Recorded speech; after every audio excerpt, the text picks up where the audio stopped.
जय जोहर संगवारी हो। मैं हूं आपन के संग ललिता चक्रधारी और आपन देखा तो न्यूज फर्स्ट 21। चलो एक नजर डालथन बिहनिया के 10 बड़े खबर में।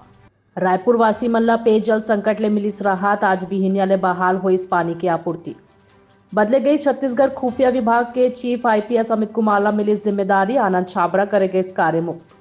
महादेव सट्टेबाजी के आरोपी मन के 5 दिन बढ़िस रिमांड। पूछताछ में नितिन और अमित नहीं करत है ईडी के सहयोग। छत्तीसगढ़ में मौसम के मिजाज बदलिस। ठंड ले मिलिस राहत। कई इलाकन में हल्का बारिश के आसार। रामलला के प्राण प्रतिष्ठा में राम के मूर्ति आज गर्भगृह में राम यंत्र पर स्थापित हुई। भारत जोड़ो न्याय यात्रा के 5वां दिन आज यात्रा असम में प्रवेश कर ही। नागालैंड में राहुल बोली प्रधानमंत्री 9 साल पहले झूठा वादा करे रहीस। डीप फेक रोके बर आईटी मंत्रालय है नवा नियम तैयार करी। सोशल मीडिया प्लेटफॉर्म ला रोकना होही फेक कंटेंट, नहीं तो देश ले कारोबार बंद होही। लखनऊ में केंद्रीय मंत्री के अपहरण के प्रयास मामला में आरोपी मन के खिलाफ एफआईआर दर्ज हुई। आज बिहार जाही एमपी के सीएम मोहन यादव। पटना में पार्टी पदाधिकारी संग कर ही बैठक।